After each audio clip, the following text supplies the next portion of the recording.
2 Bowman Chrome First Autos or a National Treasures Collegiate Patch Auto to 39. Which one you taking? Oh, that they're in the same price range? That feels Tw- not right.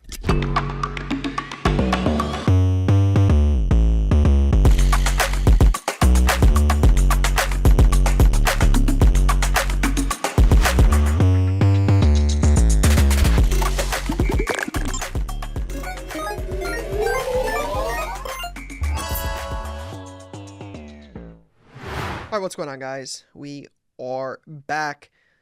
First off, apologies for last week. I'll start with the what's on my mind this week is as last week we were on the road. As I'm sure some of you saw, went out to California for 9 days. Spent some time out there. Wasn't didn't talk a lot about it beforehand. There was still a lot kind of up in the air, and being involved with high profile people like Mr. Beast. Sometimes those things can change last minute. They can get canceled. So didn't really want to talk too much about it until the moment kind of happened. But last week, and I'll start with that for what's on my mind. Last week got to started the trip off in San Jose, San Francisco, with a Super Bowl activation with our friends over at Whatnot, with Mr. Beast for the Super Bowl. This took place Sunday morning in San Francisco before the game, and yeah, what an experience to be involved in a piece of content. The biggest live stream ever, it was 500,000. I think it was 580,000 people when I went on the live stream. To be involved with that was honestly just surreal. I still don't think I've really kind of sat down and processed that somebody that has nearly 500 million followers on YouTube, and how I used to make videos showcasing my mail days and my Derek Carr collection and tips and tricks for the National would lead to a 2.5-3 minute appearance on a half 500,000 people $1 million giveaway stream with Mr. Beast on Whatnot. So incredibly humbled and grateful for everybody who listens to this podcast, has watched the video, has commented. I'm very open and aware that those things are not possible without people that listen and follow and support from afar. Obviously, we have an amazing team here who's made opportunities like this so possible, but there also, comes a lot of support from people, who are ultimately strangers, people that I don't know and have never met, who like, comment, subscribe, and share, and are rooting from afar. So while I was on the live, and the person who got to represent the hobby from the sports card perspective on that stream, understand that is a lot of people who helped make that possible. I just got to be the face for that moment. So shout out to everybody who helped make that possible. Really surreal, but something I'll remember forever and extremely grateful for. Spent some time outside of that in San Francisco, in LA, in Burbank. Had a blast. Learned a lot. Got to go to the Super Bowl. Unfortunately, my team did not win. But to go to the Super Bowl with my wife, some amazing human beings and Whatnot, was a lot of fun. Although my team didn't win, still a blast. It's something I'll remember forever. So a lot of fun there. Ended up going to, first stop we made was after the weekend with Whatnot and Mr. Beast. We went to Lodi, California, our friends at Neighborhood Card Shop. Garrett has actually been on the podcast before. He was an early guest, runs a shop out there with, it's him and Anthony. They run an amazing shop out in Lodi, California. I think it's about 45 minutes away from Sacramento. I think it's south. I don't know California well enough. Learned a lot there. These guys are incredibly smart, run a lot of live stream operations on multiple platforms, have a good amount of Pokemon. That's one thing. Pokemon will come up later on this podcast, but that is one thing I'm seeing a lot of these shops is just the continued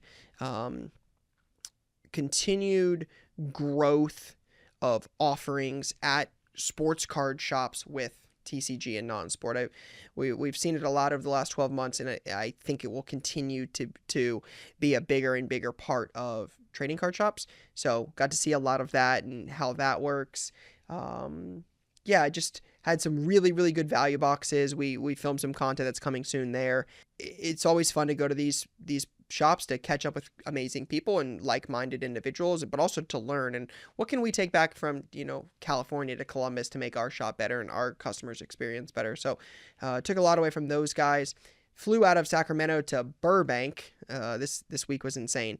On Tuesday night, took a 50 minute Uber to Burbank, California. Stayed in Burbank Tuesday night. Got up Wednesday and filmed in Burbank all day. Rob Veras and his team have built a monster. In my opinion, it is the mecca for sports card shops in the world. Again, I haven't seen them all, but I'll argue that's second to none.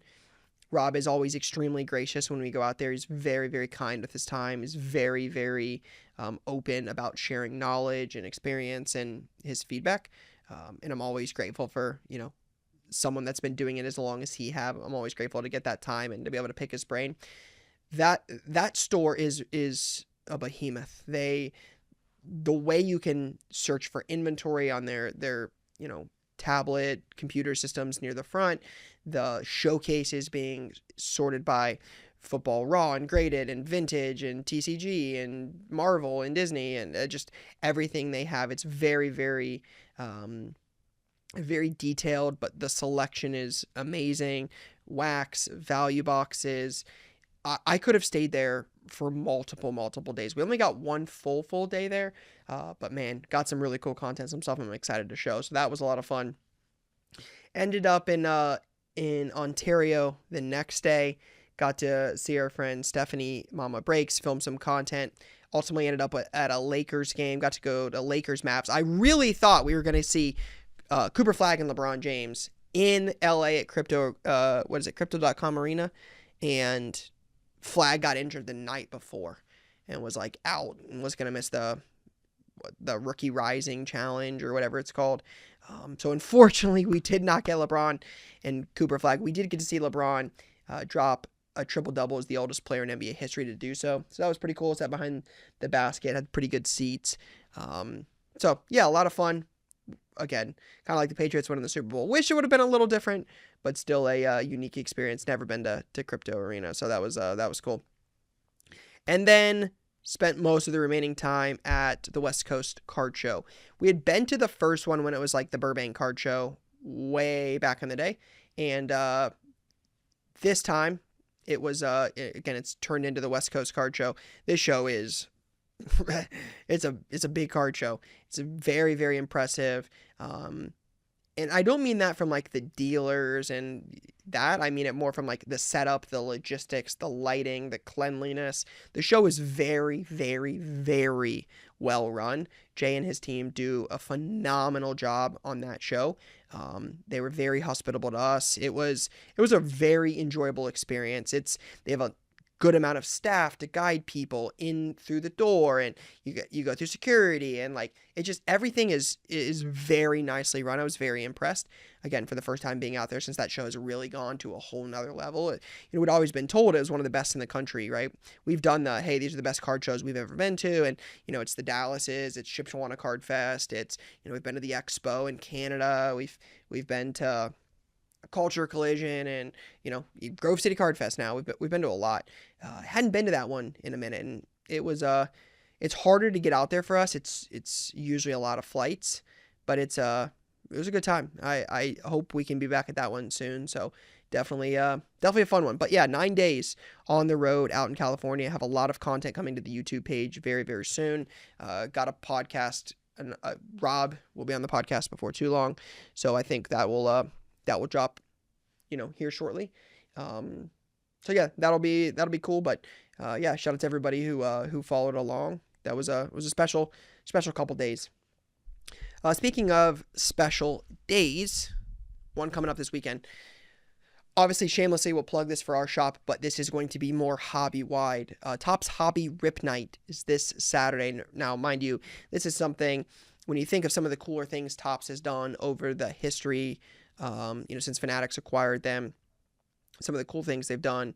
Buyback is one of them. MLB debut patch auto is one of them. Hobby Rip Night is also one of them. 1 day a year, Hobby Rip Night, February. This is where shops all over the country participate and have basically their own trade nights, and it's very pro hobby shop. These are usually our biggest trade nights of the year. Ours, again, a little bit more about ours, because we don't have the space in our shop to get more than 30 people, 40 people in there. It makes it a little bit more complicated. So we are having ours off-site. Don't worry, it's 3-4 minutes away from the shop. It's super close.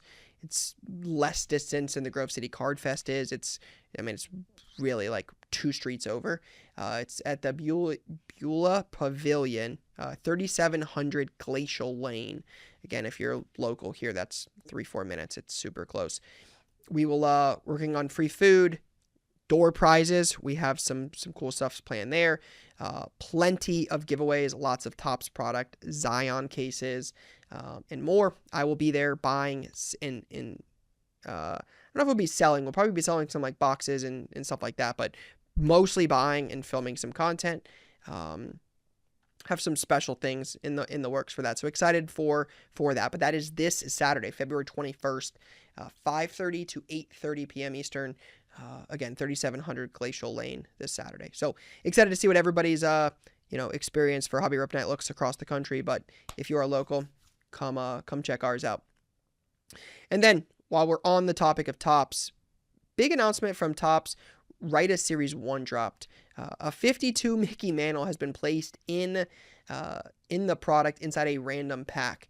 Now, they show the picture of the Mickey Mantle. I mean, I must say, this is a good looking Mickey Mantle card. This doesn't look like a PSA 1 type Mickey Mantle. This looks like a nice Mickey Mantle card. Just looking at it, I'd probably tell you, I'd probably guess maybe a 3. It looks pretty good. It's a nice looking card, 3 or 4. It was placed in one of these packs as a redemption.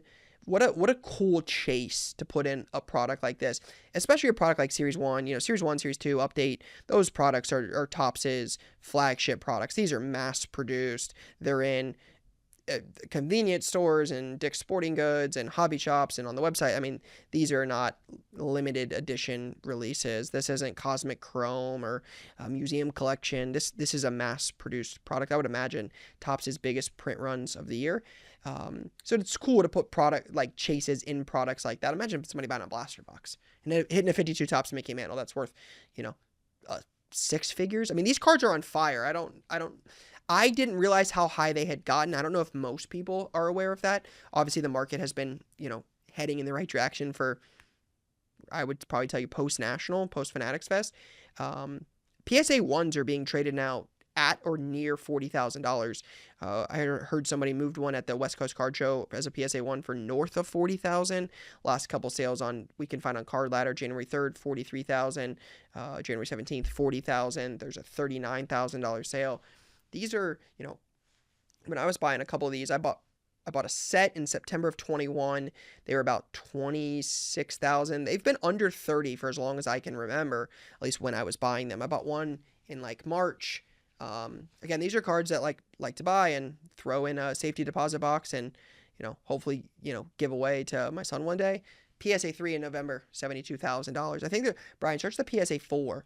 There's a PSA 4 recently that I think did over 100. I think it did over $100,000. No. There's a 96 in October.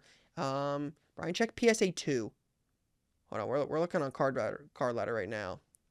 I think there was one that recently just sold. It might have sold on like Heritage or something. It was humongous. It was a massive sale. There's one right there. Heritage, January 31st. PSA 2, $122,000. It's insane. Another PSA 2 sold in Memory Lane on the same day for $75,000. These cards have skyrocketed. Now, that PSA 2 that sold on Memory Lane, honestly, both of them, these look like beautiful copies. They have great color. They're centered pretty well. They look really, really nice for PSA 2s. They look like 5s. And that's me sitting 10 feet away from a TV screen looking at this, telling you, from a Card Ladder photo. But it does look pretty good. But these have definitely appreciated quite a bit. I've been a believer in this card since I bought my first one when I bought a set in 2021. This is one of those cards I believe is historic, has hobby significance, and is extremely important in the history of trading cards. It is the first year of Topps Baseball. This is the 75th year. I believe in this card as much as I believe in anything.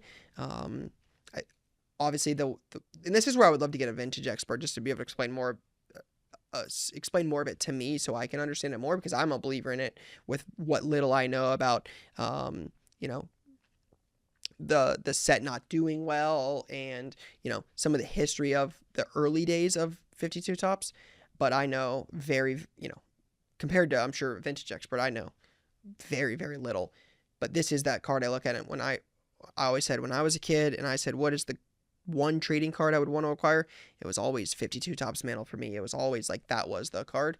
And it's crazy to see how much these cards have really risen over the course of time. And is that because the market is in a bubble again? Is that because there's so much demand for the market now, and this is artificially inflated, and some of the things we saw during COVID? Is that what this is? It doesn't feel like it. It feels like we have some really smart people getting in the space, spending lots of money, and viewing these as alternative assets, and putting real money into really important high-end long-term trading cards. And I think the 52 Mantle is one of them. So last but not least, while we talk about expensive, high-end, long-term potential assets, the single most expensive trading card ever sold on Golden Auctions, Logan Paul's world record holding Pikachu Illustrator, as seen on King of Collectibles, The Golden Touch. That is the title of the Golden Auction. It is the number one most expensive trading card sale ever according to Card Ladder. We know that to be true past the dual logo man. I think that's the one that Shine and Kevin O'Leary brought in August for like 13 million almost. It was like 12.9. But Logan Paul's card, $16.492 million.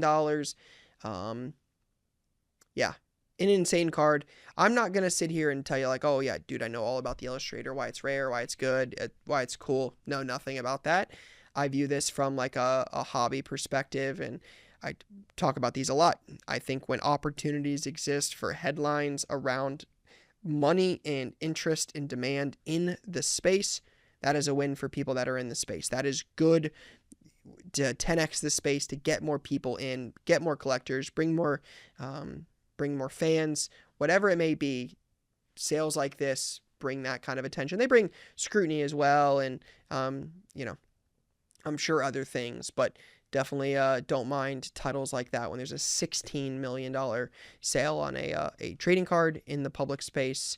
I think that's a good thing for the space. So cool card. Again, would love to learn from somebody that's like super big into Pokemon cards, and like why this card matters, why it does or doesn't. I don't know, so I'm not gonna, like I said, I'm not gonna sit here and explain the Pikachu Illustrator. Know nothing about it. But it's again, I like the eyes and attention it brings to the space. All right, last little bit here for Stockwatch. We hadn't wrapped up this season. We got our guy Gabe on. Gonna talk with him. I would imagine this will be back. Could be back as early as next week, potentially the week after. But I would imagine this is coming very, very soon. But wanted to kind of close out the season that was. I think we might ultimately end up restructuring this and making this look a little different on this channel. We should have some more coming soon. But let's kick it over to our guy, Gabe Card Stacks, for Stockwatch.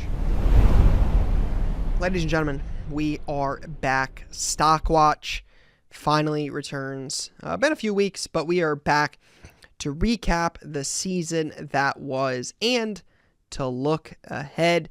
We got our guy, Gabe Card Stacks, joining us once again. My friend, been a few weeks, but feels good to be back. Yes, I've missed you, and I've missed these conversations. I've missed college football, but I'm excited for the off season. Sometimes I say, man, I love the off season more than the actual season, just with all the hype and the drama and the opportunities. So I'm very excited to recap everything, talk about the future, make some plays, most importantly. So I've got a full page of notes. You told me a couple of things like, hey, get this stuff ready. I could have doubled or tripled the amount of stuff that I'm going to talk about. So you're going to have to reel me in if I get too off track.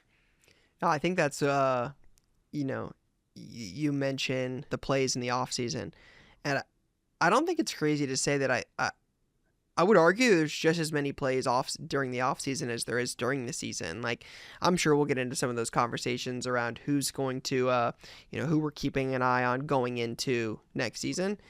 But if you look back, and we're going to here in a second, but if you look back to the very beginning of the season, a lot of opportunity would have been had. I mean, from a selling perspective for sure, and we'll highlight that, but also from a buying perspective, a lot of people have a lot of people had a lot of these guys have had some journeys in their card prices, some for the better and some for worse. But I think we'll talk into that, and then I think we'll talk at the end about what's kind of next for Stockwatch. I think we have some cool plans for this.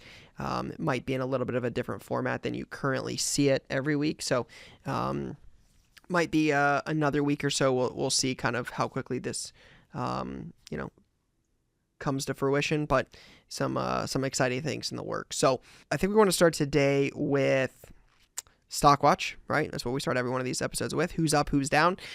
But for us, this was for the season, the entirety of the season, 3 up and 3 down. Some of the highs, some of the lowest from the entire college football season that was, where the Indiana Hoosiers ended as national champs. So we'll start with, where do you want to start? You want to start with this? You want to start stock down, or you would just keep it traditional and go stock up? Yeah, let's start with stock up, because you just led into the Indiana National Championship, and we'll go with our little perfect 16-0 Fernando Mendoza. Didn't have a whole lot of product entering. Like, I don't think he had any product Yep. entering the season. He had some stuff Yep. trickle out from Leaf, and then became the chase in Bowman University. Even when it released October on Halloween, I feel Yep. like that was still the biggest team, and it was like, are they for real? What are they going to do? And still kind of some doubt here and there, but prices kept moving up. They beat Ohio State. They go into the playoffs. They continue to dominate. So just astronomical prices. I know his supers have sold on a couple of places for astronomical numbers. Probably, would you say the highest of Bowman U has, maybe competing with like Caitlin Clark, perhaps? I don't even know if that's even in the same stratosphere there, Yeah. but Fernando Mendoza is just on an entirely, again, he hit the perfect quad, whatever it would be. The undefeated season, Big Ten championship, Heisman Trophy winner, national champion, perfect 16-0. Yeah, I'm pretty sure outside of Caitlin, he's the biggest college Bowman, Bowman U sale of all time. I'm pretty sure, some of the competing cards are going to be like the Caleb Omicron Super, the Travis Hunter Super. But I think Caitlin's got a couple of the bigger cards. Wow. We Wemby searched had some inception. we searched Bowman University. Um, wow. The Mendoza 9 sold for more than the Caitlin Clark Auto. Wow. Caitlin Clark Auto Yeah. was a 1010. Sorry, they sold for the exact same amount. Okay. Yeah, $78,000 that's a crazy. piece. 78K. I thought the Caitlin did like 110 in all honesty. Again, we just searched Bowman University. This is just on Card Ladder. This is not like every college card sale ever, so we could be missing something if it didn't have university and just had U or just had Chrome or just had best. Like, this is what we did in a 5-second search. The third is the Wemby, Bowman's best first year 10, or was Brian, is that 8.5? 8.5, 101 inscribed first ever auto, did 67,000. The Cooper Flag the pad, August 9th, 1010 says what's it say, Maine made 101, 1010, did 48,000. Juju Watkins, a lot of basketball. Then a Cooper Flag tops now 101 patch auto, Paige Beckers Superfractor Mm. auto, Caitlin Red. It's a ways before you get to football. It's a lot of Caitlin Supers, Caitlin Flag, Caitlin Victor Paige, Caitlin Red, Caitlin Best Super, Victor Green, Victor Gold, Victor Orange. Like, it's literally all basketball. Brian is scrolling now as we're talking. I mean, Flag. I mean, we're scrolling. I mean, Cooper Flag, Pat Bradasho, 101 non-auto is higher than all of these other cards. Like Stephon Castle's on this list for crying out loud. Like, golly, Bronny James is higher than every single person on this list. So either somebody didn't have Bowman University, or there's no football anywhere to be found on this entire list because it's a lot of Victor and Caitlin for sure. Brian, search like Travis Hunter or Caleb Williams. Those are two of the bigger ones that I remember. Yeah. Drake May might have snuck Yeah, up so there the at some Travis point Hunter just with the Auto Super season. 9 in September of 24. Right, that'd have been his Heisman season. Yeah, Yes. Heisman season beginning. Did 7,500 in his non-autoed super in December of that year. The right when he was winning the Heisman, December 5th, did 7K. So two big ones there. And then Brian Church, Caleb Williams. Caleb Williams, I don't, his super sale doesn't show up on here. Not as least as Pat Pradasha. Or not his Bowman Chrome Super. Yeah, search Bowman. We're looking now. Trying to adjust the search as we do this. Yeah, I mean, when you search Bowman, Caleb Williams, an orange auto PSA 10 in October of 24. So his rookie year did 6,500 as a 10, and then a red auto at a 5 PSA 10 in April of 23, almost 3 years ago. As a PSA 10 did 6K. So no, there's a variation super as a 910 that did $4,000 on eBay as a buy it now, January 6th of 24. So yeah, I mean, $4,000 for an auto variation Bowman Chrome. You know how rare those are. And a Caleb, Fernando Mendoza non-auto super true did $78,000. So safe Yeah. to say, Fernando Mendoza is on the up list for the year. He Yes. is the epitome of the up. Yes. And then on number two, on the other side of that national championship game, Ruben Bain. So he went up tremendously just from the start Mm-hmm. of the season. I went back actually on ComC. I had a bunch of stuff that was listed, or like it was listed as not for sale. I don't know if it was stuff that I just took down for sale. I went back. Ruben Bain autos were like $5 or $6 like a year ago. And I Yeah. remember at Shipshawana when I was there at the last show, I bought a orange, true orange Bowman first auto for $20. I'm like, yeah, might as well. Then I think I sold it like a dummy, like for 40 or 50, like the first or second week of the season. That's probably several hundreds, but just from a guy who was literally under $5 to $10, and now you won't find any of his Bowman first autos for under 50 for a defensive player going likely top 10 in the draft right now. All the rage, quite the jump. Yeah, and I think that's the important piece of this is like it's pretty rare defensive stuff sells to begin with in college. Again, we could talk about some of the best ever. DeJean is probably up there. Ruben Baines in that conversation. There's definitely some guys, but it's Hunter. If I guess if you count both ways, would be up there. But predominantly just defense. Cooper DeJean's usually the one that comes to mind for like best selling guys. But Bane just had a Sapphire Orange Auto at a 25, do over 150, and an Orange Chrome True First Auto in the last 3 weeks did $123. So, $100+ sales. Those are color matches. Honestly, doesn't seem that bad of a deal, because if you go back even more, a Sapphire Auto at a 25 did 271 as a best offer January 20th, and then one just sold on bids recently. Brian, scroll up. For 158 February 2nd. So in roughly Mm. 2 weeks, one on auction did $110 less. So interesting, but those kind of numbers, $200 for an out of 25 auto for a defenseman is pretty rare in college product these days. Yeah, for sure. So yeah, that's been a fun one to watch throughout the season, and I'm curious to see how he does in the NFL. They say he has short arms, maybe like a Will Campbell. So yeah, we'll see where he falls in the draft. Okay, number three. This guy is actually pretty Looney Tunes, and I saw an auction the other day. Jeremiah Love is absolutely banana still. Like guy Looney hasn't played Tunes a is game being in generous. the guy hasn't played in like 2 months. They opted out of the playoffs, and just didn't win the Heisman. What was he in the final? Was he in the final three? Remind me. Was he with Pavia? Mm, No, because it was saying Pavia Mendoza. no, Sand got fifth. Or okay, I so then was think it it Love was at four? Jeremiah Love. Okay. Regardless, I saw a yellow sapphire. Maybe it's still up at auctions. It was over $100. I've been auctioning off Raw. my base sapphire. Yes, raw.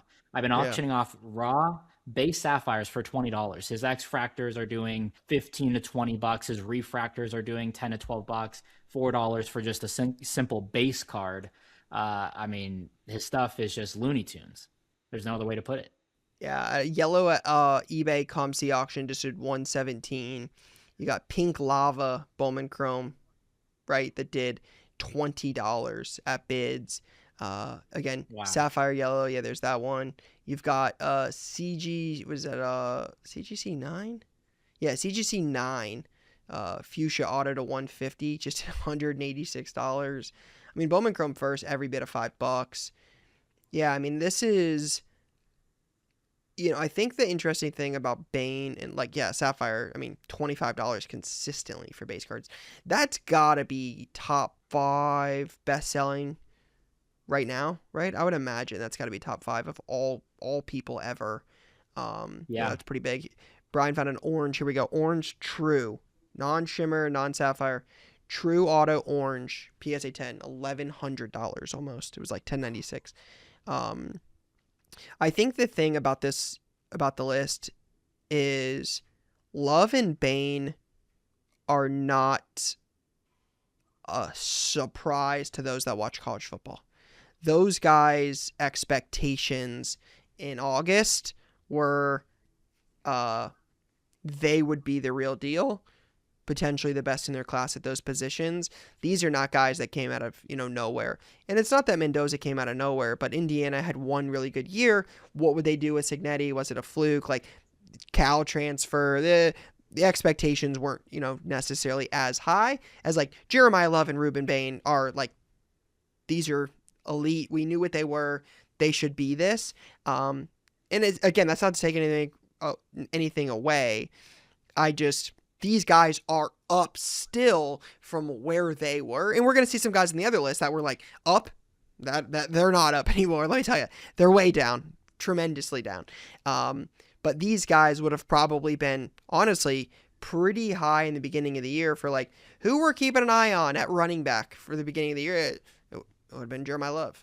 That's who would have been on the list. Like, I was very open. We can run the tape. Closest thing to Saquon Barkley.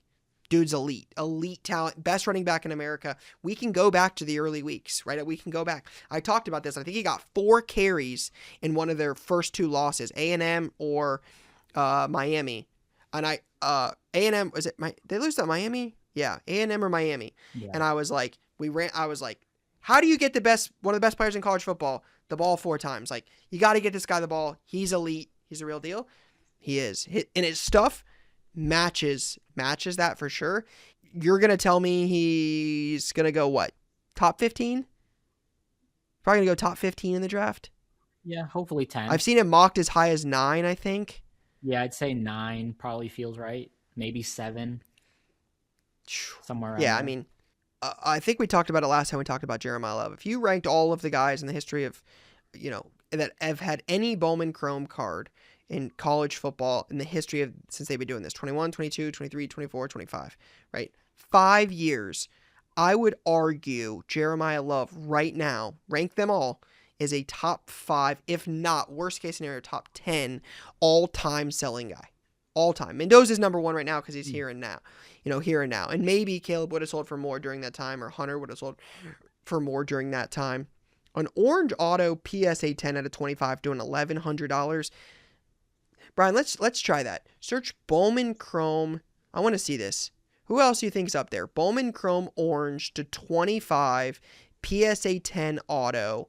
You know who I think will be up here? Carson Beck. Yeah, that's a great guess.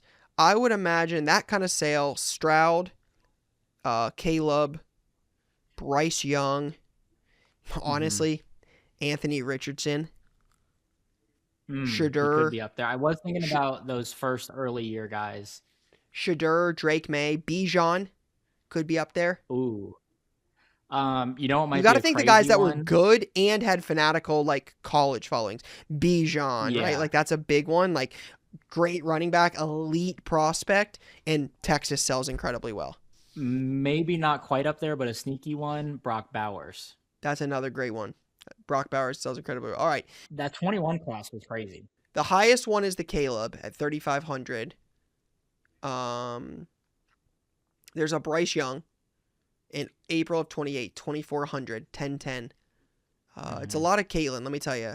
There's ooh. JJ McCarthy, Mm. 1,700, first year Bowman. CJ Yeah. Stroud, PSA 9, 1,650. Bo Nix, orange auto at a 25, 1,600. Another JJ McCarthy at 1,300. It's still pretty. I mean, there's a Drake May, December of 24 at 1,250.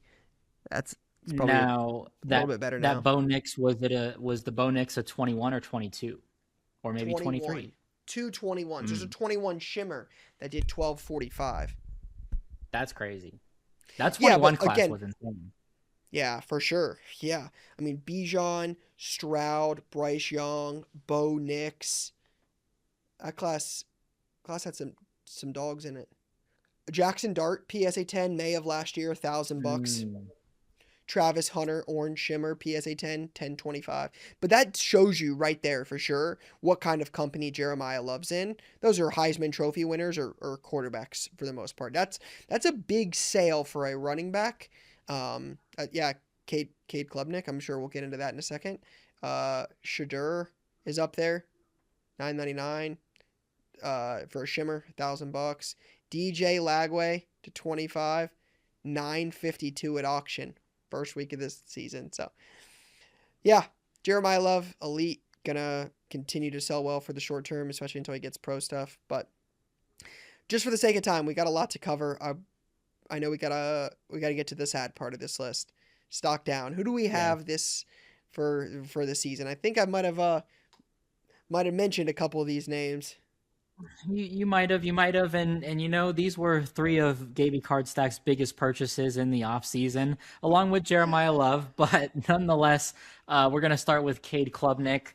Mm, my I guy. just felt like everything, like Clemson's like, hey, this talent that they have is undeniable. They still, I mean, probably have three-ish first round picks coming this April, and just across the board, just one of the most talented teams. They lose week one to LSU, and then Yep. you're like, oh, that's okay, and then they just keep losing, and they end up in the Pinstripe Bowl.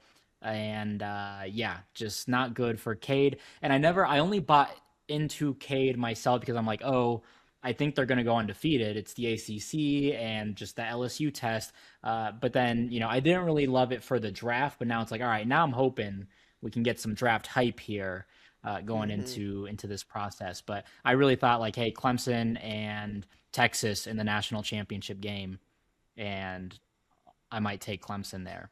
And that did not happen, Ryan. I knew it was Cade. I think I know the other two on this list.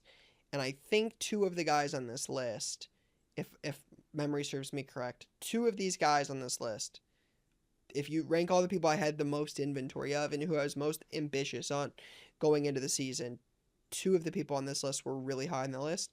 Cade Klubnik is 1A or 1B for sure. I own some I owned some big Cade cards. I've sold some of them. I got out as kind of the ship was sinking. I talked about it mid-season though that like I think there will be some optimism around Cade going into the draft. He's been a projected guy for a while. I think he's from the same hometown as Mahomes. He's from that area, I believe. Um, uh, He's the same high school as shoot. Now I'm blanking. It's like Drew Brees from Carroll Lake. Someone could fact check me, but Brian's from a checking right very now. prestigious high school. Westlake. Westlake. There we go. Oh, yeah, Yeah, dual Drew threat. Brees and Nick Foles maybe. Brian's looking it up now, but yeah, regardless, was really big on Cade. I think he's one of those guys that the draft will look at and say, kind of what I argue with Lenore Sellers, little for different reasons, but like not the only reason. He's not the reason they're losing every single game. The kid has some of the intangibles. Like he can make tough throws. I think there's upside on Cade, but that's also not necessarily just to say this is on Cade. This is just the way the card market works. Like a guy gets drafted and goes, if Cade Klubnik gets drafted in the second round to the Miami Dolphins, the third round of the Miami Dolphins, there's buzz on Cade Klubnik cards, right? Like, regardless if I think there should be, or you think there should be, or you think there shouldn't be, it makes no difference. If Cade Klubnik goes to a team where he could potentially play, there will be some buzz. If he ends up in Pittsburgh, behind Will Howard, or next to Will Howard, behind Rodgers, hey, could be some buzz. Like, might make a move. Like, well, it doesn't matter where he goes. Well, it definitely matters. But if he goes to a position where there is some like, oh, hey, I could see how he could sneak in there. Listen, people will write any narrative they want, and Cade Klubnik's getting all the buzz coming out of camp. This guy's elite. How did he fall to the third round? These stories write themselves. We talk about this all the time. So I think that's kind of my hope for a guy like Klubnik is there's that moment coming, because it did not happen this year. That team had, like you said, that team had far too much talent to lose as many games as they had. Elite playmakers, just couldn't get it done. And Yeah. I'm also not upset about The only that. thing, Like, it's a real shame to see Dabo. Never been a big Dabo guy. Not a Dabo guy. So, tough look for Dabo. yeah. Now the thing to be careful about with Cade Klubnik, he's in a lot of product. He was in like 3-4 years of Everything. Bowman. He's got all sorts of Leaf wild card. But some of his stuff is brand. definitely feeling that, though. Like, he just had like a Yes. Bowman. Yeah, here we go. Bowman Chrome Black Auto of Cade Klubnik sold in the last week for $80 for non-rookie. It actually looks like it might be a Sapphire that's mislisted, but like $80 for an out of 10 Cade Klubnik. That's probably 175 to 2.25 closer to the start of the season. Like, that's a much bigger card. Like, we're not talking about like a 5% dip. We're talking like an 80% tip. Like, massive fall, especially if you auction. There might be some control over buy it now on some of the good stuff. But if you're just auctioning these, letting them rip, it's not ideal. Yeah, not great. Very humbling when I repriced my Cade Klubnik the other week and going through that. Yikes. Okay. Number 2, you also mentioned this guy. DJ Lagway, Florida. I was very optimistic. Everyone was like, oh, Florida's got the gauntlet schedule. I'm like, they return a lot of guys. They had one of the best offensive lines in the country. I kind of trusted them.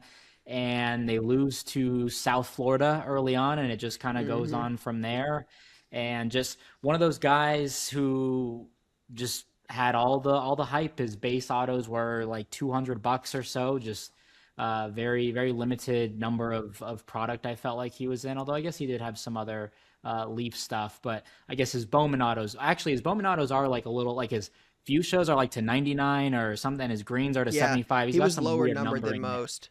Yeah, for whatever reason. So yeah, just not a good season for Florida. Now he's at Baylor. His dad played there, so I guess that was the connection. But Baylor does not look good. I haven't dug into their portal, but they lost everybody in the portal to graduation, so that looks like a complete rebuild. I don't know if I like it, but I'm just going to hold on to Lagway. I didn't sell as much Lagway as I did Cade before any sort of impending doom, so Lagway, I'm just holding it. So yeah, Lagway was a guy we were heavily invested in. We sold a lot of his stuff. He was the best selling. I would tell you, I'd have to ask Isaac and some of the rest of our team. I think Lagway was the best selling guy for us at the National. Sold a bunch of his stuff. Ironically, one of the other, if I ranked the guys we probably had the most of going into the season, Klubnik and Lagway would be up there. Arch Manning would also be another guy we were just so deep in. Didn't sell like any Arch stuff at the National. It was a lot of Lagway though. Sold a ton, rebought a ton. Unfortunately, still had quite a bit going into the season. Again, they kept showing that picture of him and Anthony Richardson next to each other, and Anthony Richardson looked small next to Lagway. I mean, just looked like a massive human being. And then again, there's just all this hype. 5-star, number 1 prospect. Like, this kid's the real deal. He's can't miss. And you see that picture, and I'm like, he's got it, man. This dude's going to take over college football. He's going to run the SEC. Here we go. Just didn't happen. Just didn't happen. And it just, those prices plummeted. I mean, again, if you looked at Lagway stuff, because he's not in as much as Cade. If you looked at his stuff, man, it got up there, and it's not there now. It's pretty rough. I would imagine it's down 90+% from peak. It's got to be way down. Yeah, I have been buying some Leaf autos on auctions. They've been falling at like $10 to $12. However, some of the Bowman first and even Bowman best, you can probably get at auctions for like 40 to 60, but the cheapest available is always like 100. So that's kind of what I've been doing every now and then is just scoop it up 40, 50, 60, listed at 100. Now I haven't sold any, but that's my plan. I'm like I like the spread of just the availability. But I mean, those were like $200 autos just five, Yeah, six at months least. ago. All right, who's the third? All right, so again, to finish off the trio of some of my biggest buys of the offseason, Garrett Nussmeier, LSU. Just felt like a year and a half ago. So last November, we were all waiting to see, hey, who's going to declare for the draft? And they're like, yo, Garrett Nussmeier could declare. And if he does, he'll be one of the top three guys. That was before Drew Aller's rise in the playoffs. But that's when I started going in. They were about like $40. And then honestly kind of became like the Carson Beck of the offseason, like $100 Mm-hmm. base auto, 120, 150 they might have touched. I remember Sapphires were doing 300. It was hot stuff. And just not a good year. Looked like he was injured, an abdomen injury. Says he wasn't himself. Just everything. Brian Kelly gets fired. Everything goes wrong for LSU, and just wasn't the year that you would expect for Garrett Nussmeier. Just the hype going into it. Now, I mean, kind of like QB3, maybe 4 right now for the draft. So things could be looking up for him. Had a good Senior Bowl. I think he was Senior Bowl MVP. So maybe there's some more hope there. Again, we've talked about this before, though. Just anytime they're on stock down, it's like, yeah, but the draft. I mean, Yeah, any quarterback that goes to the Rams or, like you said, Miami, sitting yeah, behind Rodgers for a year, they just build up all that hype all over again. So yeah, yeah, it'll be interesting to see what happens. yeah. For sure, the next opportunity for guys like this, like Aller's going to be in the same boat. He's probably a pretty.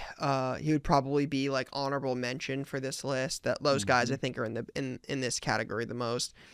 Arch Manning's journey, had it ended differently, would have probably put him on this list, but he's going to come up later on this podcast. But yeah, you think of it like Aller, Nussmeier, Klubnik, Lagway, like those are guys that are pretty synonymous with each other. Like Aller could have been on here instead of Lagway or Garrett. Like it could have been anyone. Obviously, Aller gets hurt, and we were talking about it, they were preseason national champ picks for a lot of people, like Penn State was. Like they got Jim Knowles from Ohio State. Everybody came back. Danny Dennis Sutton, both the running backs, Drew Aller. This team was loaded. Everybody picked this team.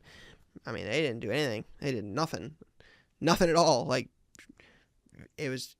Again, I like to pick on them because I have a lot of Ohio or a lot of Penn State fans, but dude, expectations were through the roof, and I mean, just did nothing. Drew Aller stuff has to be down 90+% as well.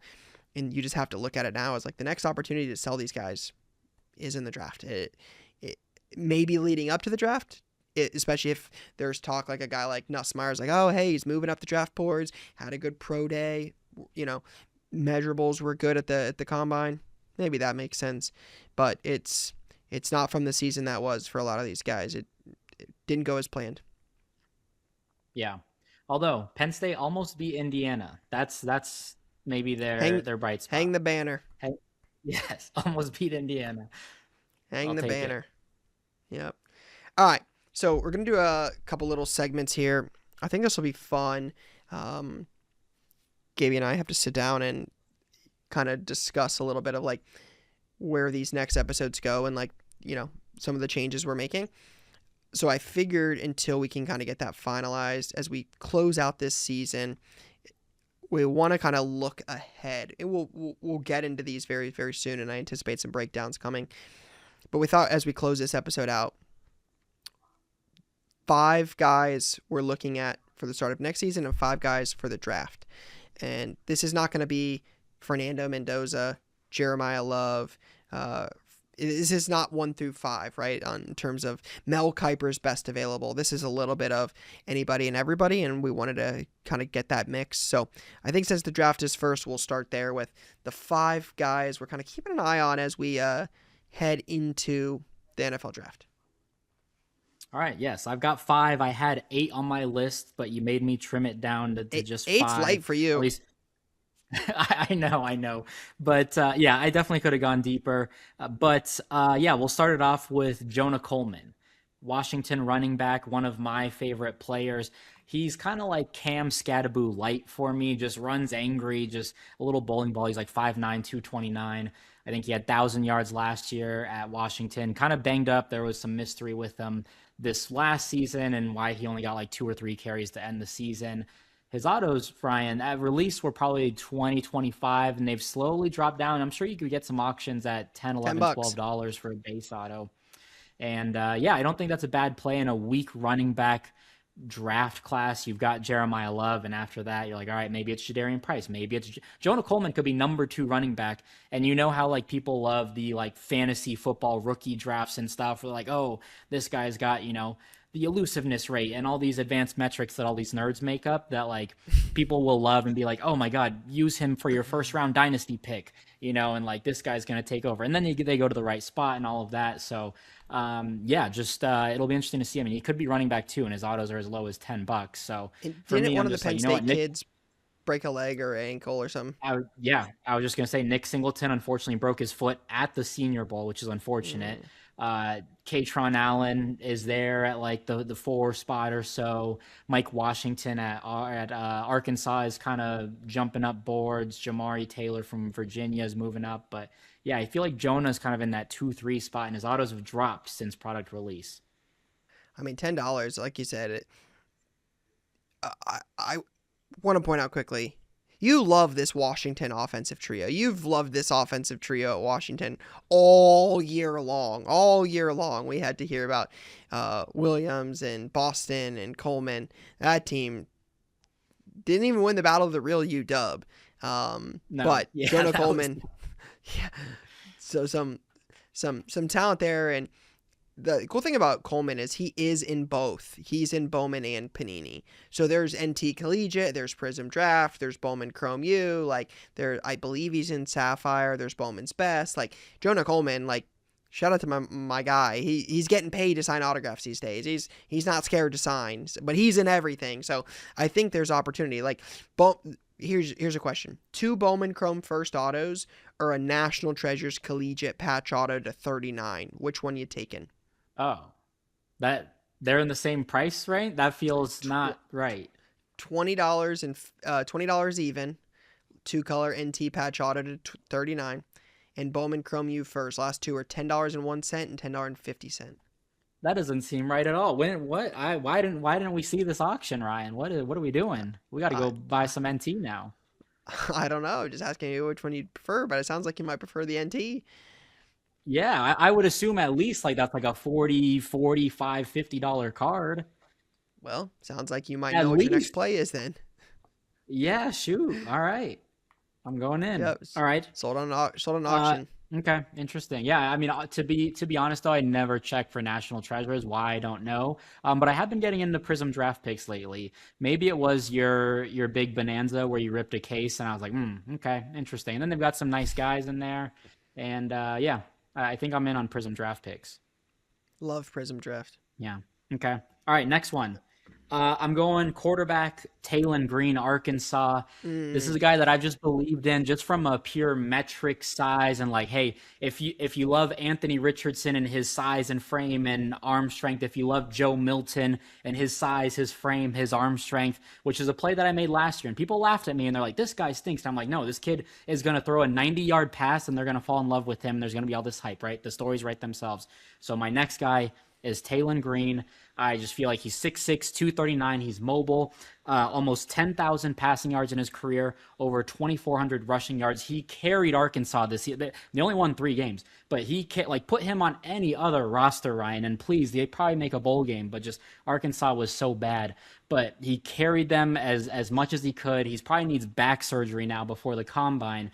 And it's just something I believe in where it's just like he's going to get to the combine. Had a great Senior Bowl as well. McShay was like, wow, this guy impressed me. He wasn't on my radar, but just looked smooth, confident, got the size, the power, all of that. His stuff is kind of like in the $10 to $20 range as well. I mean, yep, he's not yep. going to be like a day 3 guy, but just one of those like day 3 guys where it's like, You get all those Twitter accounts where it's like he's wowing the coaching staff, picking up the offense. He throws the ball 80 yards, does a backflip after the play, and that's all you need, Ryan. And then maybe you get some preseason, get some run, go 6 for 8, 72 yards and a touchdown, and maybe get a nice little elusive pocket play, get 30 yards on the ground.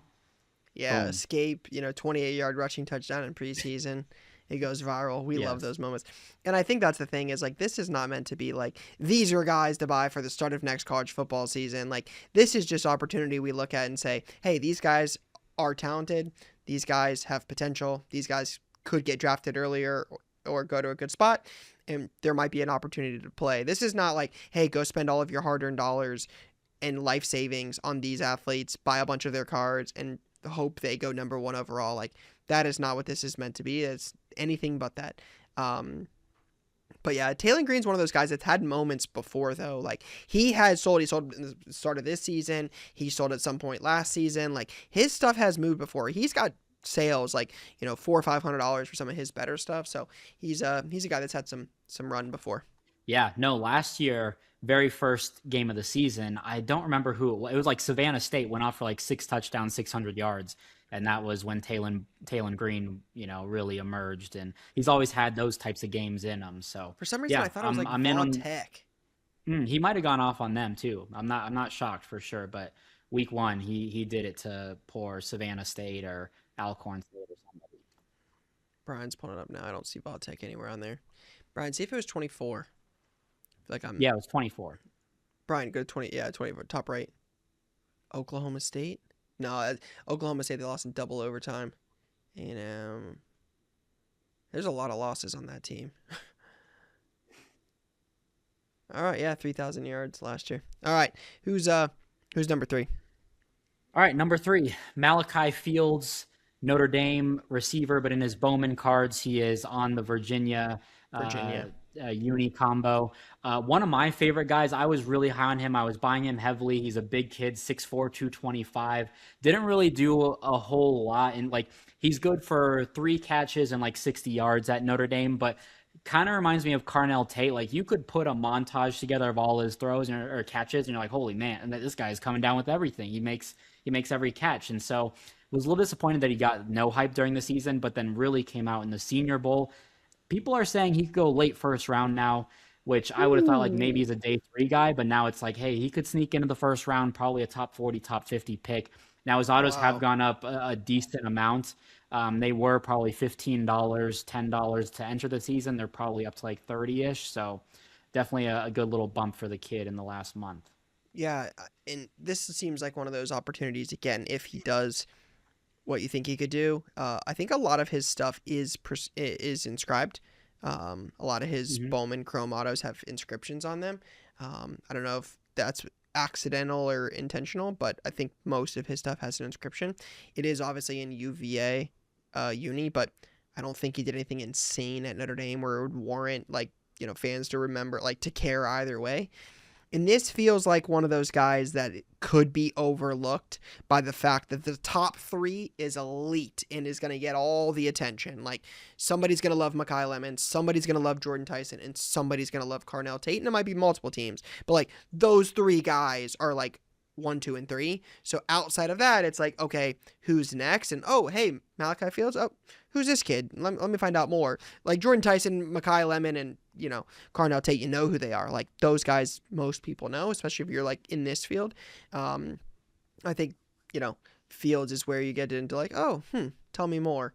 I think this is a guy that's been overlooked for a lot of it, and as he rises and let's say goes late to like a early second to Cincinnati or Baltimore or Buffalo needs a receiver, like goes to one of those spots, his stuff is going to go through the roof. It's going to skyrocket if he ends up in the top 40 and it goes to a spot like that where, there's an obvious need. Buffalo's a great example, an obvious need at wide receiver. They're going to, I don't know what they're going to do with Keon Coleman. He's not worth anything these days. They got, James Cook plays running back. I'm like, who are they throwing the ball to? Curtis Samuel? There's nobody there for Josh Allen to throw the ball to. They're going to take some if they take some wide receiver early, and it's like a Malachi Fields, if it's like, even if they trade up for Jordan Tyson or Makai Lemon, whoever it might be, that's those opportunities with a guy like this, their stuff's going to go from like $10 to like $40 just like that. Yeah, I'm with Now he you. could I also agree. stink during the combine and go like fall to the 5th round for like, you know, not great numbers and he looks slow. This works both ways. Let's not try to, pretend here. This could work both ways. Yeah, yeah. Don't run a 4.46. Please do not do that. Yeah, You gotta. don't do that. Don't do that. That's not good for anybody. Yeah, just get me under the 4.5, and we're good. Okay, number 4. A little bit of a maybe sneaky play, and I think his prices have kind of dropped. Sometimes you get some steals. Eli Stowers, Vanderbilt tight end. This is a guy who I didn't really pay much attention to, and then I feel like he's been getting buzz. I know a lot of people who are like, "That's my guy." Like I like it. So odd profile, odd background. He was actually like a top 5 quarterback in whatever recruiting class he was in, and he signed with A&M, and then switched positions, moved to tight end, transfers to New Mexico State, does okay there. Now goes to Vanderbilt. He follows that staff, Diego Pavia, everyone there. His last 2 seasons as a full-time tight end with Vanderbilt, 49 catches, 638 yards, 5 touchdowns. This last season, 62 for 769 and 4 touchdowns. So 1,400 yards in his last 2 seasons as a tight end. That seems very elite, super athletic. He's got the quarterback background, just 6'4", 235 I have here. I think his autos probably do around $10, and Bowman Best, I think sometimes they do like $5. It's not a bad little play. I feel like tight end is one of those things that like you could really kind of sneak onto the scene, catch a pass in the back of the end zone or make a crazy play and get some stock up here. Yeah, he's got a couple different like price points in his cards. A Bowman's Best auto did $3, and a Bowman Chrome Orange auto at a 25 did $90. So there's a real wide, spectrum here for old Eli. A blue, first auto did like $34. An orange auto to 25 from Best to $25. So he's really got kind of the whole spectrum here of different single sales. Sapphire auto, $15 seems like a decent deal. So a lot of different price points to, kind of get in on his stuff before the season. And tight end's one of those positions now that's like the elite tight ends in the NFL do pretty well. And there's been some tight ends in the last couple years that have, made a name for themselves and have, done okay price-wise. Obviously, Brock Bowers is the one that comes to mind because he's elite. We're not saying that's what this is. But even a guy like Harold Fannin, who slipped a little bit last year, went to Cleveland, I think led the country in receiving yards as a tight end the year prior at Bowling Green. Had he played all season, might have won Offensive Rookie of the Year. I mean, he was a dog at the end of the year for the Cleveland Browns. 731 yards as a rookie, 72 catches. Is that what that says? Yeah, 72, 731 in 6 touchdowns for Fannin as a rookie in Cleveland. Trust me, I'm in Ohio. Like, let me tell you about the Cleveland Browns. It's a disaster. They don't even score touchdowns there. It's terrible. That's not bad for a guy that played in how many games? 6. He played in 6. Brian, scroll down. 5 games. 5 games. Wait, That's crazy. Something's got to be wrong on this. I'm not loving this ESPN breakdown here. There it is. That was his last 5 games. He played in first one. It looks like he got some run. No, he played in regular season. Yeah, then went to London. Is that right, Brian? Yep. Yeah, so he played in most. I mean, my guy had 731 yards, had a 114-yard game. I just look at guys like that, and it's like Fannin stuff doesn't sell like Brock Bowers, but sells better than a 99-cent auto. Yeah, I'm with it. Yeah, tight end is kind of one of those like just odd positions. Like when you got a great one, man. Yeah, those prices. It's nice. Yeah. Yeah. And again, like you sure. also say, like elite, like the rookie fantasy drafts. You talk about that a lot, though. Like when you got a guy that's going to be in an offense, going to be a part of that offense, is a physical specimen. Hey, man, sometimes you get a little bit of buzz around that. Like, hey, this is a rookie draft guy. This is a sleeper. Take him. Like he's going to be a part of this. Opportunities exist. Yeah, for sure. All right, last one here. I'm gonna zag a little bit and kind of go on the higher end here, but This is I'm crazy. intrigued. This is crazy. You have this guy on your list. You're normally anti this guy. I feel like you've always Yes, got something to usually say about him. So I just saw Brian just pulled it up. I'm shocked this guy's on this list. hear me out. I'm thinking because he's falling in mock drafts. Like before, it was like, oh, wide receiver one. This guy I is tried the to guy, tell and I'm you like, who wide receiver one was. I tried. I tried to tell you no, who it no, was. It was never up for debate. yes, I'm right there with you. I'm team Carnell Tate. So that's why it was also just Looney Tunes for me, where I'm like, Jordan Tate, like this guy has not completed 3 of his last 4 seasons with injury. And he was still a top 5, 7. Now he's 10. Now he's fallen in like the 15 range. I'm like, Ryan, if this guy's like who's the corner that I'm blanking on now from Michigan last year? Will Johnson. Will If he's Johnson. like a Will John, like he could be a crazy draft day slide where it's like, oh, these medicals are, concerning all these teams, which they do concern me. Would I want him with a first round pick and invest millions and millions and millions? No. But if he goes to on the back end of this first round, man, that's not a bad little situation to go to a playoff caliber team, Like or a maybe like Buffalo in the Bills. like a Buffalo Bills there. Insert Philly late in the first round, like Trade AJ anybody who Brown goes for to that first round Philly. pick and take Jordan Tyson.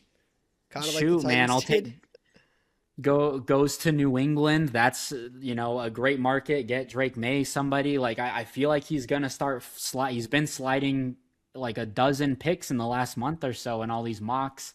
I don't know what's going on, so I'm watching him. His prices are still high, but I'm like, Yep. man, he might come back, and then if he's healthy, if he can just be healthy for preseason and all the offseason buzz, another guy who's like, wow, check out this one-handed catch he made in OTAs or Yep. mini camp, and it's like this is the Jordan Type. He is elite. I think he like skill wise he might be number one, but it's just the health concerns just scare everything out of me. So I don't know how to Jordan feel about Tyson it. is one of those guys to me that could go sixth overall or like 45th. Like Yeah, he could really go anywhere. Like it could be a team loves this dude. This guy's generational. We're gonna come up and get him, or the injury concerns are real. He's gonna, he's got injury concerns. He's got this. He's got that. He's gonna fall, and he's gonna be at the top of the day too. And a team's gonna move up. First couple picks will go. He's not there, and the team's gonna make a call and move up and get him at 39 or 42, like whatever that is. Um, so that's the tricky part about Tyson is if a team comes up and gets him and like they gotta have him, he could have some buzz. If he goes to the right situation, he could have some buzz. If he falls and it's not ideal and he continues to slide, an out of 15 auto just did $800 from Bowman Chrome. Like Jordan Tyson has major sales. Like yeah. not many guys in college football sell for $800 for an out of 15 auto. Like those are elite numbers. That's a big deal. That's actually his high. I think that's his highest auto sale when we search Jordan Tyson auto, Yeah. $800, and it just sold February 16th. So That's today. Yeah. yeah, that's when we're Someone's recording making the this. play. Yeah, someone's making a Yeah. play on Jordan Tyson, so it's not me. Not at that Yeah. price. So not me, no, not there, but like, hey, I might look at some auctions, and again, just hopefully, it's more of it's definitely a dart throw here. I hope the guy's not invited to the green room or whatever, because that could be a long night. But again, it could be a great night. But yeah, just one of those things that I'm like, I'm a little iffy on. But I mean, Hmm. he was a top 4 or 5 pick a month or two ago, and now he's sliding to 14, 16. I don't know. Something to watch. All right, you got your five out of the way. I want to throw. I want to throw a guy in the ring for this. Uh, Okay. I'm just gonna mention a couple. Okay. I think there will be opportunities for two Buckeye defensive players to be really, really sneaky going into the draft. Arvell Reese has very, very few cards, and I believe will be the second pick in the draft. And I think there will be Sounds good. real buzz about Arvell Reese with very limited supply going into next season. He, I believe, only has on it or like the Panini NIL autos. Like he doesn't have a lot of Mhm. cards. Um, they some of them on auction are still sub $60. Buy it nows get they get up there. Arvell Reese is just a raw like talent. Like could be Micah Parsons, could be someone not as insane. Um, we'll see, but I think there's some buzz there because the supply is so low. And then the other one is Caleb Downs. This is a real wild card. Like Caleb Downs could be the 5th pick in the draft. He could be the 15th pick in the draft. He is the best safety in college football. He did so much at Ohio State. I think if you take that when this guy gets drafted, there will be immediate buzz. Like I don't think somebody's going to draft him, assuming he doesn't go 1 overall, right? Assuming he goes like 7th, give 9th. I think Kansas City's 9th. Put him at 9th. The team that drafts him, those fans are going to be like, dude, let's go. This guy knows how to play football. He's elite. And you can buy Caleb Downs autos for $20 to $30. They're not like $75. They're not 5, but they're not like $90 autos. At like a scale on some of his lesser stuff. There's definitely $90 Caleb Downs autos, but like Mosaic autos are 27, 40, right? Prism Draft Saturday Star autos, $20. Elite auto to 149, $29. Like he's reasonable. I think the Mosaic autos go to like $55 or $60 on draft day when he's a top 10 pick. Like Caleb Downs is a surefire thing in the NFL. Arvell Reese, extremely, like he's got the size, like he's ginormous. I've been really close enough, had field passes to every Ohio State home game in 2025. The guy's an animal. He's ginormous. He's raw. You don't know. Like he had some flashes, and then you're like, okay, against Miami, maybe. Caleb Downs is. He's one of the best football players I've ever watched. He is the real deal. Some team's gonna get Caleb Downs and be like, that guy. I like that guy. He knows how to play football. He's can't miss, assuming he stays healthy. I think the floor on Caleb Downs is honestly where it's at. As we get closer to this draft, the Caleb Downs talk is going to happen. How high will you reach for a safety? Somebody's going to get a Brian Branch. Somebody's going to get a Troy Polamalu, Ed Reed. Like this guy can play football. He's an elite football player. And I think again, the floor is, I don't see Mosaic autos going to, $11. They're not going to $11. I'll buy them at $11. They're gonna go to $40 to $50 to $60 on draft day, and I just think they're readily available, and they're gonna get clicked. I'm a believer in those two guys. Again, obviously I'm biased, but like I'm a believer in those two for different reasons. And again, I'm sure there's somebody out there that could tell me why this guy is good on this team or this guy is good on this team, and I would love to learn. Those are two guys to look at and say the supply on Arvell Reese is really low. And if it starts to get clicked, well, the price goes up because the supply it's not going to exist. There's going to be nothing you can buy of Arvell Reese. And Caleb Downs is, whoever drafts Caleb Downs is going to be like, that guy can play football. I'm glad he's on my team. I'm going to buy an auto. Ohio State stuff always moves. I like the upside on both of those plays. Yeah. I like Caleb Downs. He's been like a legitimate prospect since like he was a true freshman. Like when he stepped foot on Bama, they're like, this kid's going to start and be a 3-year guy. Led Alabama in tackles Nick Saban's last year as a freshman. Mm-hmm. Yeah. And yeah, it's just one of those things where like, if there was no requirements for the draft, like as a freshman, they're like, this kid would probably be a 1st-round pick as a true freshman. Like he's been like that his entire career, and he's held it up. Yep. And his prices have kind of dropped since then. Yeah. So, yep. All right. Let's do this. Right. Let's close with I know we'll have one little thing after this, but this is who are we buying? Who are you spending your hard-earned Gabe Card Stacks dollars on right now? 6 months away. 6 months away from the start of next college football season. Right now, I am buying Arch Manning. I just feel like his buzz is back. Potential number 1 pick. They've loaded up with NIL. They've got him a lot of weapons. Defensively, they lose a lot of guys, so I'm curious to see how that looks. But I just feel like Arch, just all the momentum is coming back, and there's the stats, I think, from like his last 5 games just went on an insane tear statistically and just looked real good. There was a case for them to be in the playoffs at the end of the season. They were like one of the last 4, 3, 2 out, you could argue, but yeah, I think I'm gonna be buying some more Arch. I've been buying, and the great thing about Arch is that there's like good cards at every price point. So Yep, what for I sure. what I what I like is like I like the Prism Gold Ice out of the mega boxes. You get like 4 per mega box. I think those are just cool cards. You can get some pretty solid numbered stuff out of this year's Prism or last year's Prism for like 30 to 40 bucks. I mean, there's some solid stuff. A silver from last year, which is technically his first. One thing I don't like about Prism Draft, they have the rated prospect. No Hmm. matter like they have it last year and this year, so I don't know if that helps or hurts or whatever the case may be. But you can get like a Prism Red Ice from last year, which is technically his first for like 20 bucks. So a lot of good stuff. And then of course you can go as high as you want with autos and super low numbered and all of that. Yeah, Arch. I've been very open about this for a minute. Um, it's coming. You're seeing it so much more now.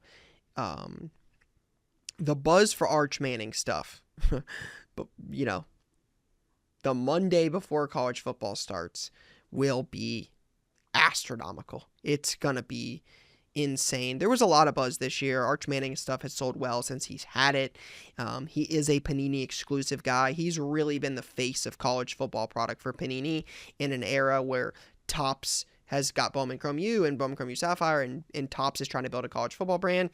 Panini has Arch Manning, and he has been with that name in football. That Manning, that last name carries a lot of weight in this space, and whether he's amazing or not is still TBD.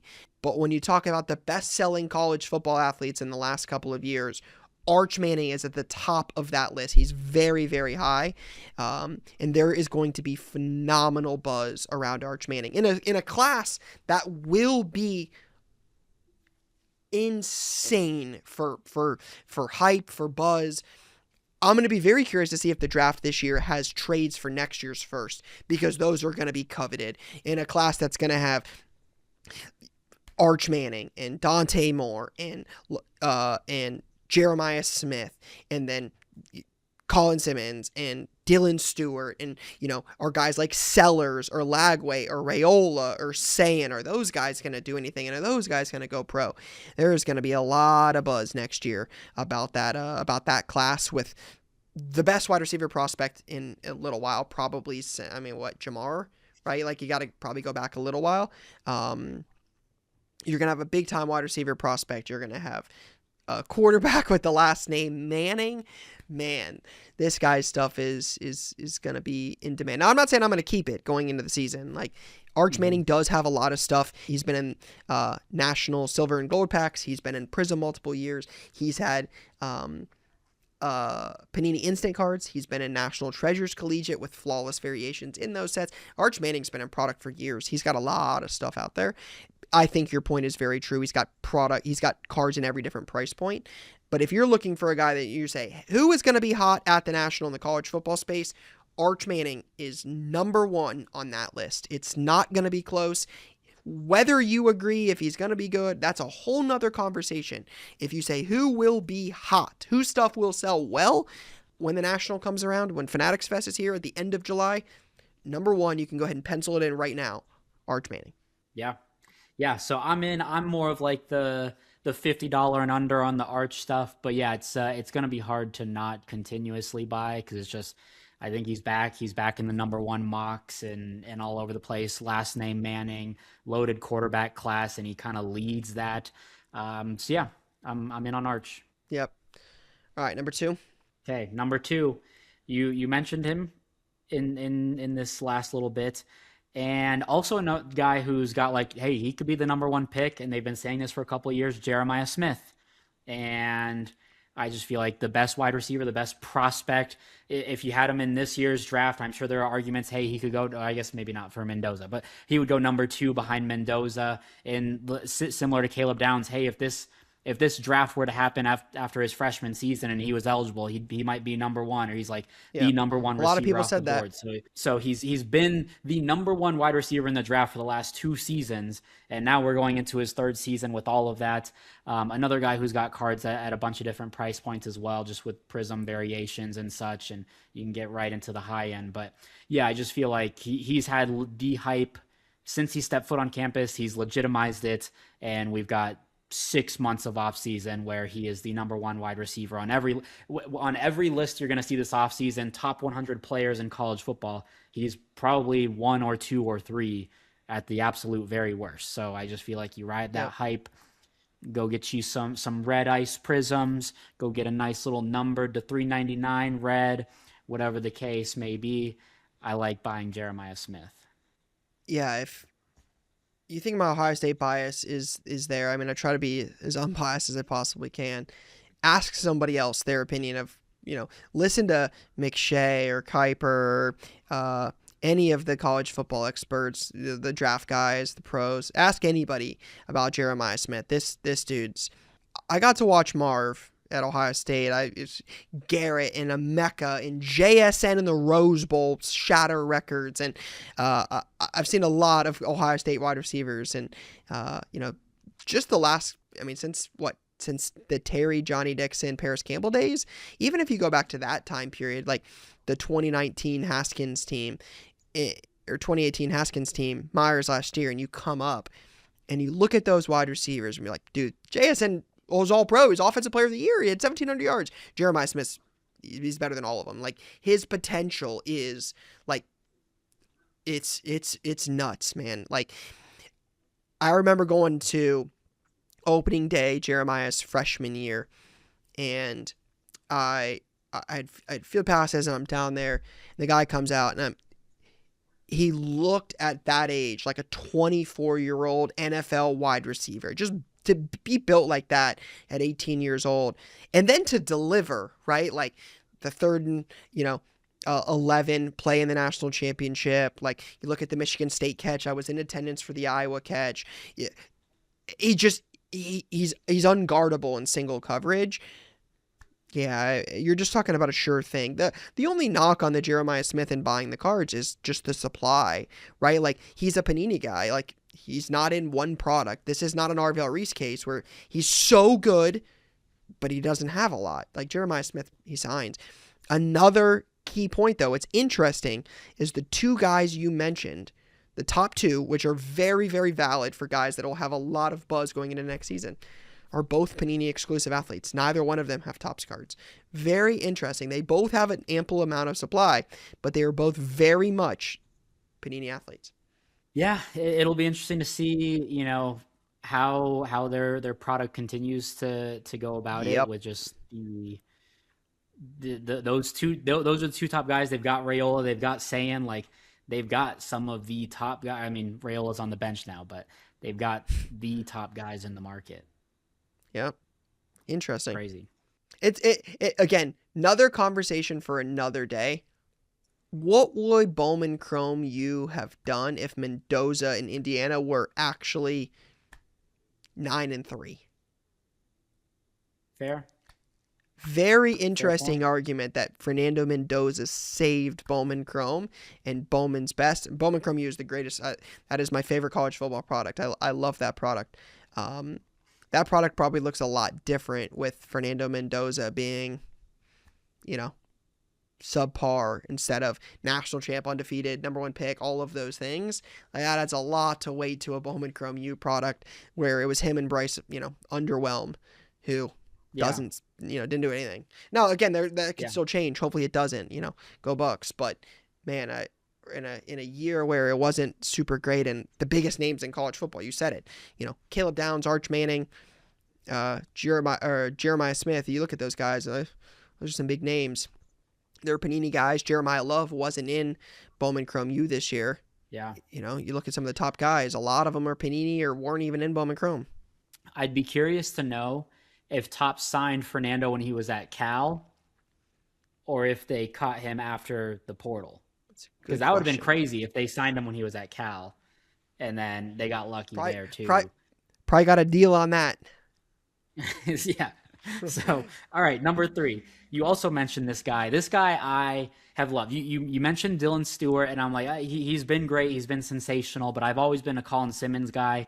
I don't know what about him. I've always loved him. Fun fact about Colin Simmons, he had more sacks as a freshman in college than he did as a high school senior. So as a freshman in the SEC, 48 tackles, 14 TFLs, 9 sacks.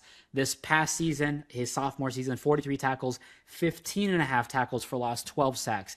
Increases production in TFLs and sacks. This guy is and sensational off the edge. I think he's like 6'3", 220. And I just feel like, again, you get the premium at the edge position. His autos are under $20 right now. And I'm like, think of the James Pierce hype that was like 2 years ago, where Oh, it's like, yeah. like his Number his one on pick hype. autos were going nutty. So it's like, I feel like he's kind of in the. I mean, you get Arch, you have Jeremiah, who are like two of the top 2 picks next year, but like Colin Simmons, I feel like is equally and deservedly in that conversation of like, hey, he's a top 5 pick in the Yeah, you'd offseason make the right now. argument he's a top 3 or 4 pick this year if he went pro. He'd probably Yeah, yeah. go. You would argue him or Reese would be the two. Yeah. So I'm in on Colin Simmons. I've been buying him up quite a bit. Just again, you get the edge premium there just in the draft for draft's sake. Like, you don't get a lot of, highly drafted interior linemen or middle linebackers, but you get that edge spot. And yeah, he's just been doing it as a true freshman. As a sophomore, he even improved. So now you go into this season, you can carry some of that Arch Manning. Like, people are going to be watching for Arch Manning Yeah, I was and just just the gonna say SEC that. and all the big games. And now you're like, all right, Arch Manning doesn't have the ball. Who's this Colin Simmons kid who is just creating havoc in the backfield Yeah. and just an absolute menace? Yeah, gonna be a lot of big games for the Texas Longhorns. Columbus, the Buckeyes come to town. I think week 2, week 3. Ohio State struggled in the playoff with that offensive line. Saying year 2 as a starter, that's gonna be a big game. I mean, we know there's a lot of talk now about changing the college football schedule, where like they're just gonna cancel these home and homes because it doesn't matter. You just gotta win all your games and get there. So you need the easiest schedules possible. That's all that matters. So as big of a game as that will be with just the Arch Manning, the Colin Simmons, Julian Sand, Jeremiah Smith, like there's going to be a lot of buzz in Austin, Texas for that game, and because Arch will be the preseason favorite for number 1 pick, Texas is going to be. They're already a massive brand. They're going to be on TV. They're going to be in the spotlight. There's going to be a lot of scrutiny there. If Sark loses 4 games, 5 games with that Texas team, like, they should be in the playoff conversation. And if they are, it will definitely be because of this dude. This dude he's a real deal, man. Again, if the draft class wasn't what it is shaping up to be, you'd make the argument he's going to be in the 1 conversation. I can't see a world unless he just is like. I mean, I can't even see any world where, like, again, assuming Arch does what Arch is going to do, you expect Arch to go number 1. If they both do what they're expected to do, I can't see any world where he goes number 1 over Arch, but he'd be a high pick most years, especially if this class wasn't what it's shaping up to be. Yeah, I agree. So I'm with it. Although also, like, honorable mention on this list could be Dylan Stewart, South Carolina Yep. edge. He's been doing it as well, just as productive, Freak athlete. just as well built as you could be at 6'5", 265 with just an insane frame. So I can see, him also being up there in the top 10, 15 range as well. But I like Colin Simmons a little bit better. I've always been on the Simmons train. Is next year, again, I would love to say, like, I know this, like, I'm an expert, like, hey, this is a guy to look out for next year as well, or on the defensive conversation, because I think he's next year draft eligible as well, is Leonard Moore.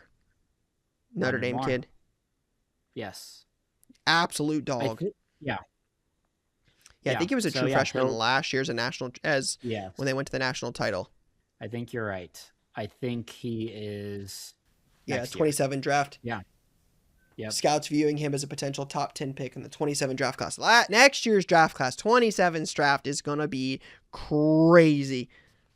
It's going to be like NBA basketball this year with all these teams just like tanking. Just tanking. Absolute tankathon. Mm-hmm. Arch Manning, if the Jets start out 0-2, it's a wrap. Just sell your tickets. It's over. Yeah. Yeah, it'll be fun for sure. All right, number 4, I've got Ahmad Hardy. This is a guy in my like prospect rankings. He's been my number 1 running back the entire time. Probably a top 3, 4, 5 guy in the checklist for me. Little Louisiana Monroe as a true freshman. 1,300 yards, 13 touchdowns. Transfers to Missouri and does even better there.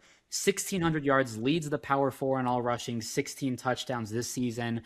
Just looks different. And I think, maybe not quite to the Jeremiah Love. We talked about how great he is, but like his prices felt pretty low when the product released at around the 20-30 range. They've kind of jumped up to 30-50. I think that's probably the right spot. For me, I do have a little bit of concern, just new quarterback. Not that like That's what I was Perbola gonna was ask. amazing. Not that their offense Yeah, was definitely sputtering at the end, but they have Matt Zollers, who I don't think is a bad buy either. I've been scooping up some of his stuff just because I'm like, yeah, like he's a young quarterback in the product. Like you just don't know where some of these guys go. It's like Luke Altmaier or something. So yeah, I'm intrigued. Or Austin Simmons. I'm not a huge Austin Simmons guy, but just thought it was kind of intriguing there. And then they also re-signed. They re-signed their running back from last season, Jamal Roberts, who was like their little sophomore guy. Also very good. It could be a Jadarian Price, Ahmad Hardy type deal for next year. He doesn't have any product though, but just it you mean is going to be Jadarian tough Price and to. Jeremiah Love? Oh yeah, what did I say? Did I say You said Jadarian Jadarian Price? Price and Ahmad Hardy.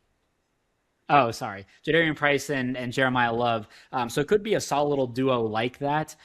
But it is going to be tough to top 1,600 yards and be like the back to back rusher. However, this is going to be because to go on to this 2027 draft class, this is going to be a very, very, very loaded running back class this year. Very underwhelming. Next year, going to be amazing. So, again, just one of those things like when ESPN and CBS and On3 and 24/7 are ranking top 10 running backs of the season, Ahmad Yeah, Hardy's probably one or two.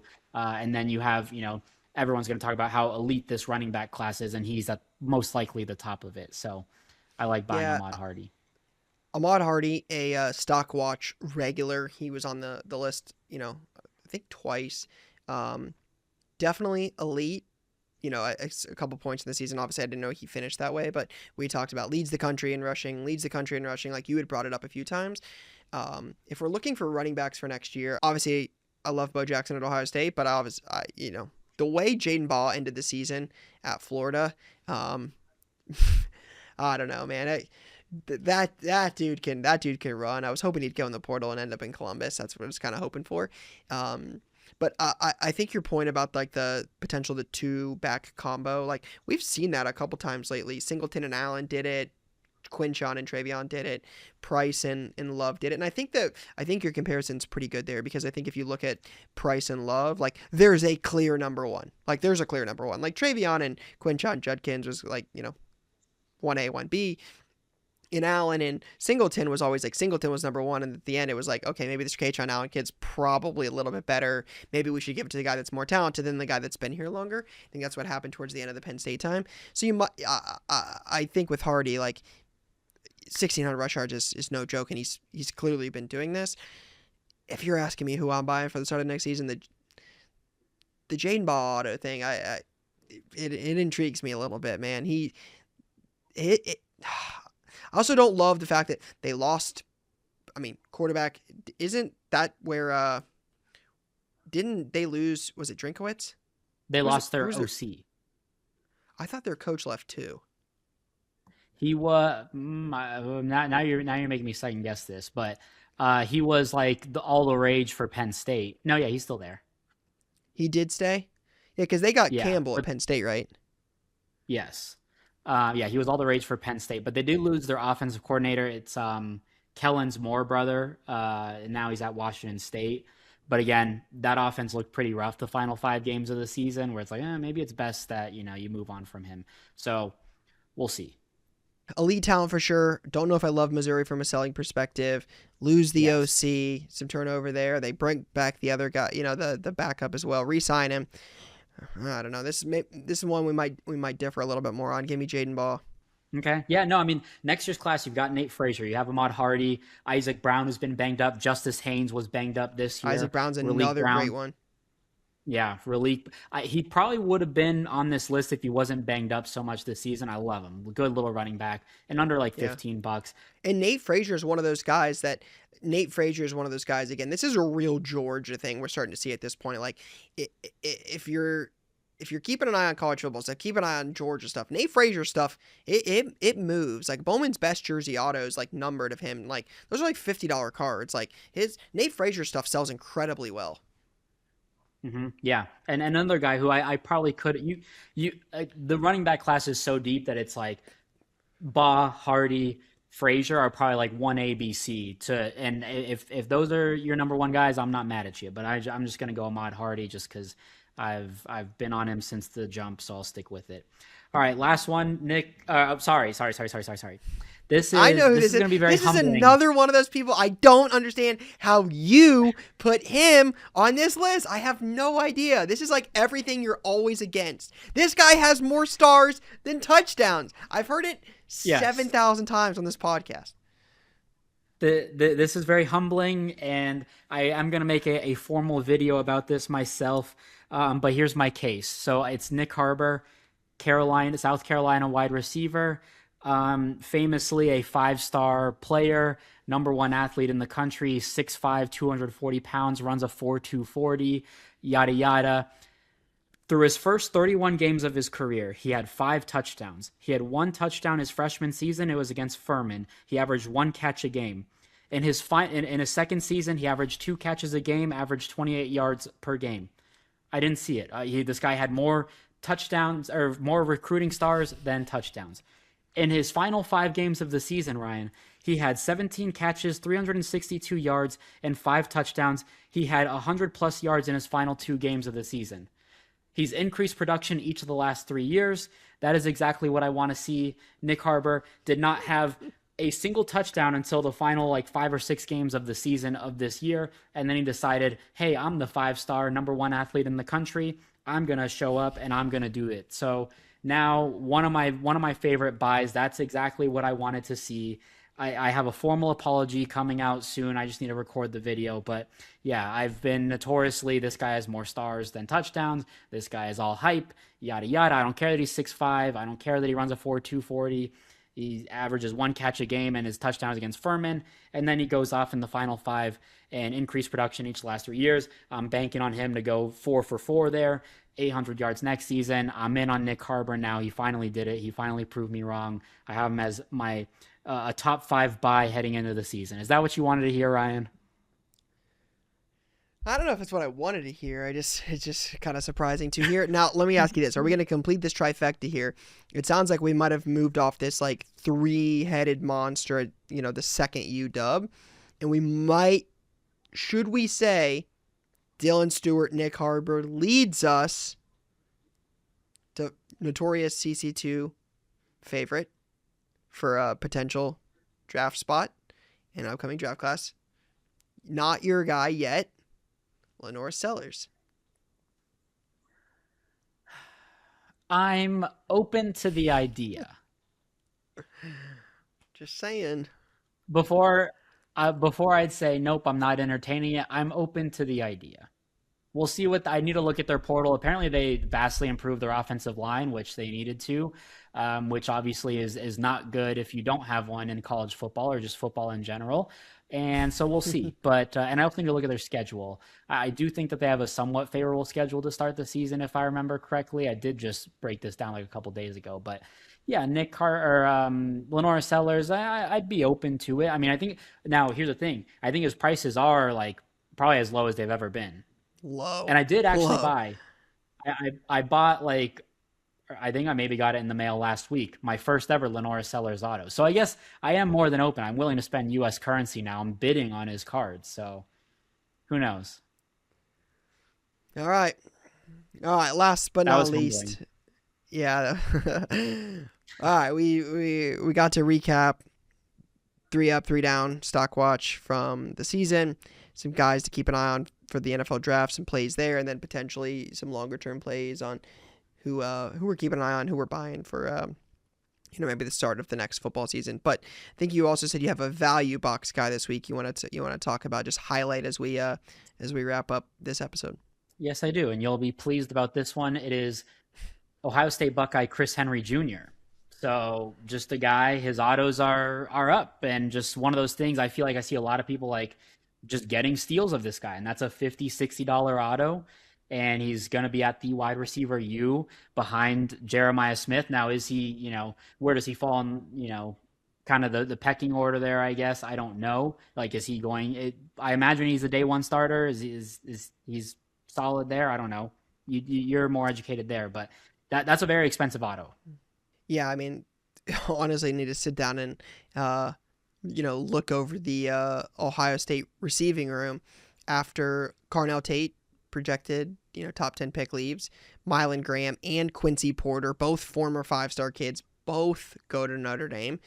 And, you lose Bryson Rogers, I think went down to South Florida with Hart, with Coach Hartline. If you look at that, like, that's 3 of the guys that would have probably been next up at Ohio State. So, like, obviously Innis returns, or Innis came back for another year, so he'll be there. They got a 5-star kid from Indiana, like that was from the state of Indiana. That was a prospect. I know I'm trying to even remember who they even got in the portal. I'd really have to, like, remember it. Like, I know a lot of the kids we were looking at. I mean, we signed 3 kickers. That's always a plus. Gotta love that. But yeah, I mean, the first 2 are easy.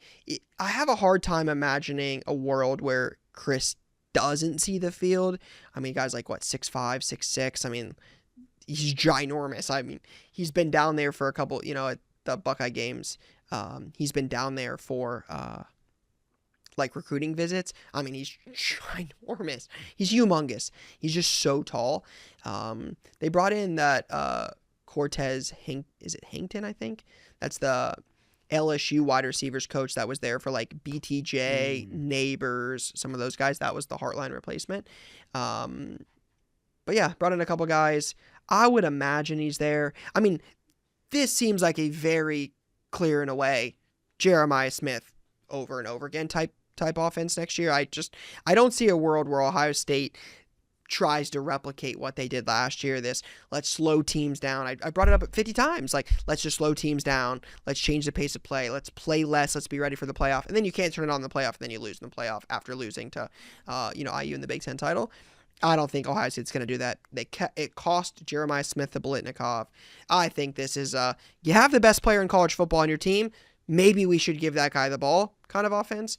And I think that means it's a lot of Jeremiah this year. Like, 1,300 plus yard type season when it's all said and done. 1,400. I mean, I think he put up 13 or 12 or 13 as a freshman.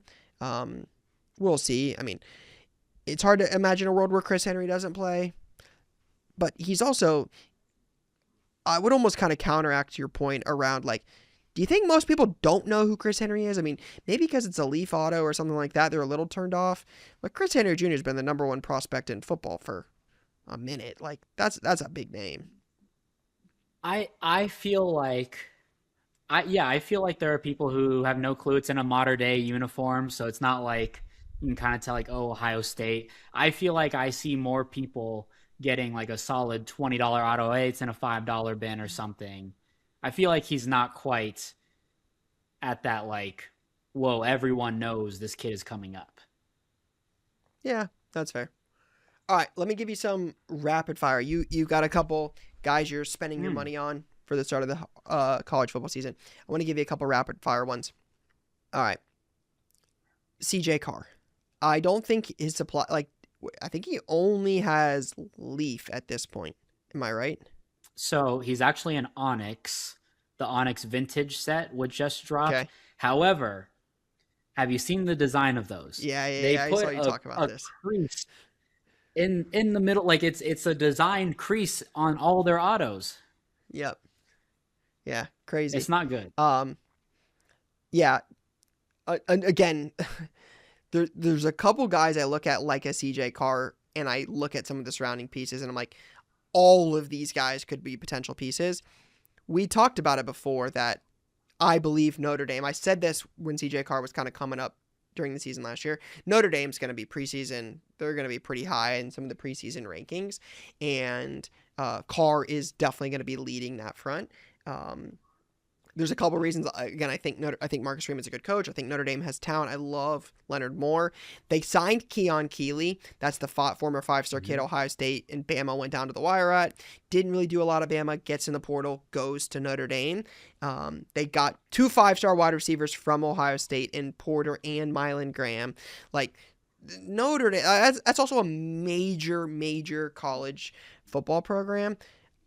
I think there'll be some buzz around CJ Carr stuff, and Keon Keeley for almost the same reason. Like, his stuff has been cheap for a long time. This guy had a lot of buzz coming out of high school, a lot of buzz. He is an elite prospect. Will he do anything in Notre Dame's a different story, but could be some buzz there because I think they'll be really, really high. Keelan Russell, or is that no? Yeah, Yeah. Alabama. Is that right? Yes. I said Keon Kelly, so I was getting my names mixed up there. Yeah, 5-star kid at Alabama. His stuff hasn't jumped a ton. Some of it is still pretty affordable, especially when you start looking at some of the other, big time names in college football. Like, considering what Dylan Raiola stuff sells for, and he's going to sit behind Dante Moore for a whole year. There's some potential for a guy like that. When you're the quarterback, when you're in charge of the offense at Alabama, there's a different kind of like spotlight there. That's a team that's done a lot in college football in the last 2 decades. I think a guy like that's got that kind of potential, that's going to Tuscaloosa and is going to play quarterback for what some of his stuff sells. I mean, you buy his autos for $20. Like, I like that potential.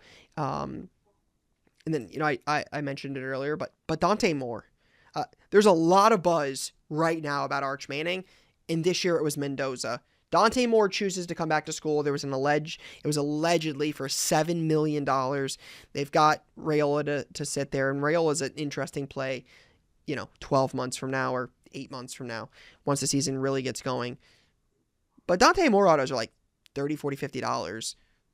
There's a world where Dante Moore in Oregon is good enough to compete for a national title. I mean, they're in the Final Four this year. He could be in the Heisman talks. He could be in a lot of talks. It's not impossible. Dante Moore comes out, goes undefeated, wins a national title, and is the number 1 pick in the draft. His autos are $50. There's an ample number of his autos. He's in Bowman. He's in Panini product. He's in multiple. I don't know. I mean, he's been in the product for a little while. For $33 for a Prism Red auto of a guy that's projected to be a top 5 pick next year, one of the best quarterbacks going into the season. I just don't hate that price point for the potential ROI. I'm willing to lose $30 for a guy that could be $100 auto on day one. I don't know. I think there's some upside there. Yeah. No, I'm with you. I did have Carr on my list. It is a price, even his Leaf High School stuff is $60, so it is a pretty high entry point. But one of the youngest teams in the country. I do like Notre Dame. I wish that they played in a bowl game to get some reps for those young cats. I love Keon. Now you got me. Keelan Keeley. Yeah. Okay. Keon Keeley. Keon Keeley, I like that play as well, super cheap. And then I do like Keelan Russell. I think he was a Value Ben alumni this year. Love that play. Towards the end.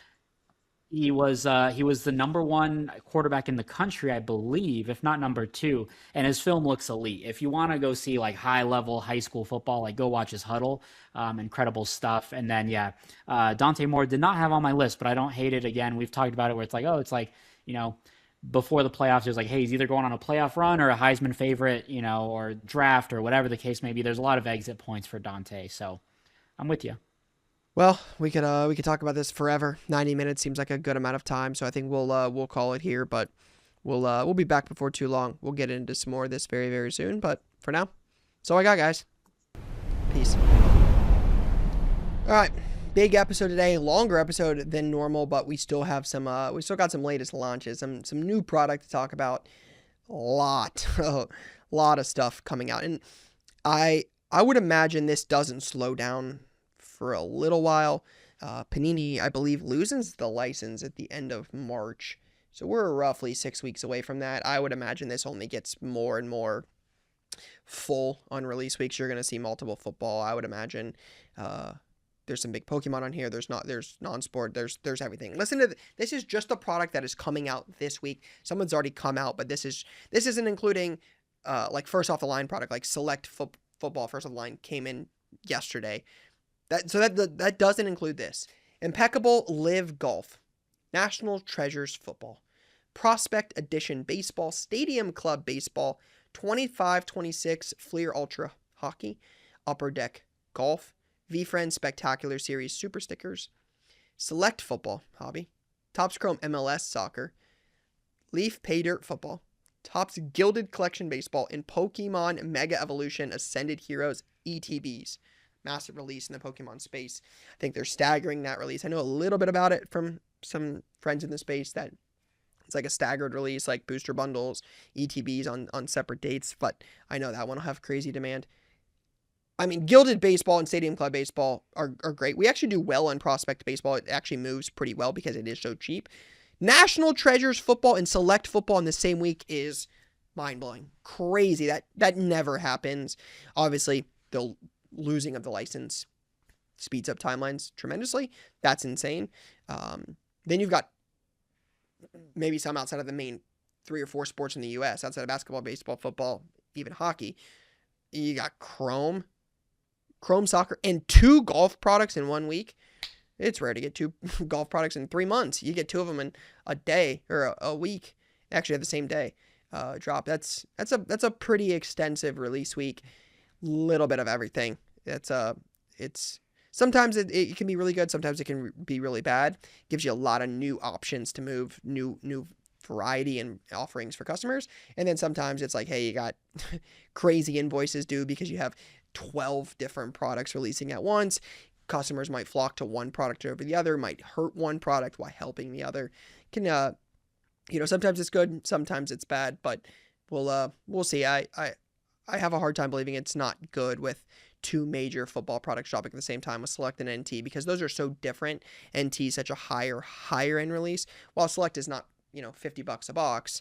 It has a little bit more, and I think is probably a safer play than maybe NT. NT is a little bit more high end, high risk, high reward. So we'll see how they do. Excited for next week's episode. Got some cool guests coming up soon. But for now, that is all I got.